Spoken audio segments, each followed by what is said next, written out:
Namaste, dear children. This year, a new subject has been introduced to you, that is EVS. EVS stands for Environmental Studies. In Environmental Studies, we will study about our surroundings, animals, air, water, and many more things. Children, let's listen to a song.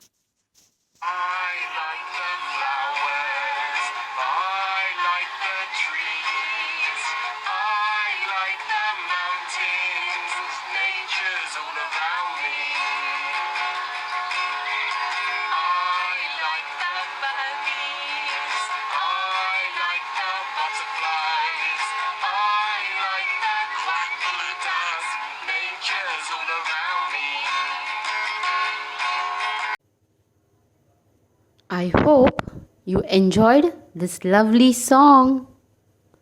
This song was about different things in our surroundings. Let's learn something more about the things in our surroundings through the lesson Our Environment.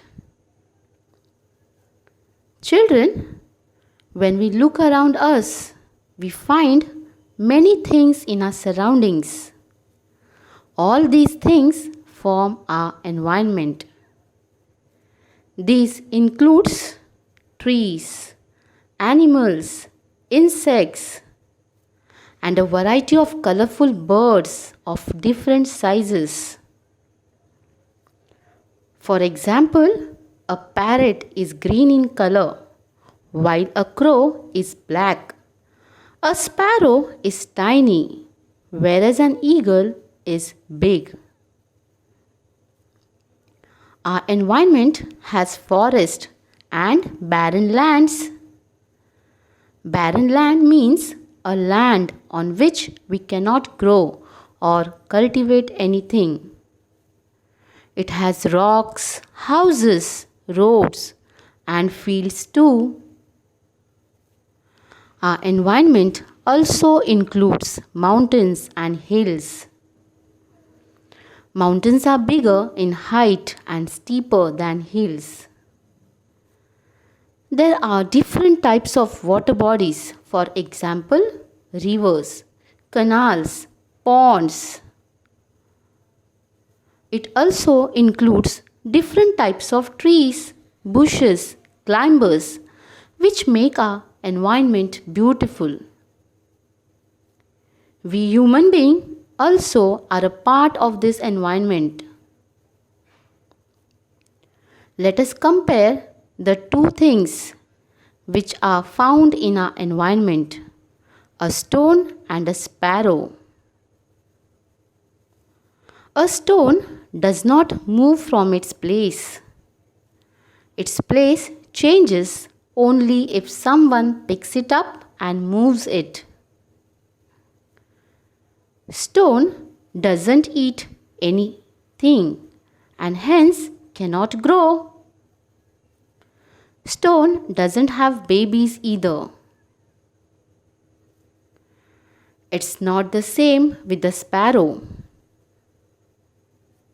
A sparrow can move from place to place. It feeds on insects and food grains. It builds its own nest and lays eggs in it. Little sparrows hatch from these eggs. It feeds the young ones, takes care of them, and helps them to grow. If the sparrow senses any danger, it immediately flies off, but a stone remains at the same place. Children, why do we see these differences between the stone and the sparrow?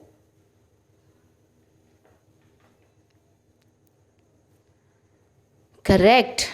It's because the sparrow is a living thing and the stone is a non-living thing. The things which we see in our surroundings form two groups, living things and non-living things. Living things are further divided into two groups, animals and plants. Let's learn about the similarities between plants and animals. Animals give birth to babies. In the same way, seeds present in fruits and vegetables give rise to seedlings. Both animals and plants need food to grow. Kittens grow and become cats. Likewise, human baby grows into child and then into adult. This happens exactly in the case of plants too. Seedlings grow from the seeds and seedlings then grow into new plants. Like similarities, there are differences too in plants and animals. Human beings and animals can move from one place to another. For example, a fish swims, a frog jumps, butterflies flutter, children play and run around. However, plants cannot move from one place to another, since their roots grow deep into the soil, holding them in one place. But plants do make some movements. For example, when a bud blooms into a flower, its petals open. But movements of plants are not so easily seen. Now, let's talk about the trains which we travel in. A train's engine moves from place to place. So, is it a living or non-living thing? Correct. A train's engine is a non-living thing because even though it moves from place to place, it cannot grow like a living thing. Like trains, other vehicles like ships, buses, cars, aeroplanes are also non-living things. They cannot move on their own. Here is an example of a chair. Chair is made from the wood of a tree. Can it be called a living thing?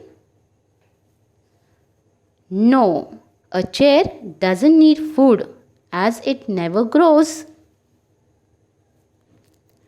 One has to move it from one place to another, so it is a non-living thing.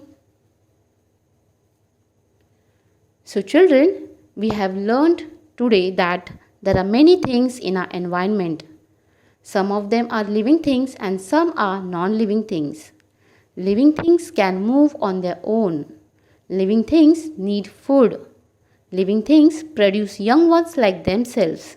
Living things are of two kinds, plants and animals. That's all for today, children. We will learn about the relationship between all things in our environment in our next video.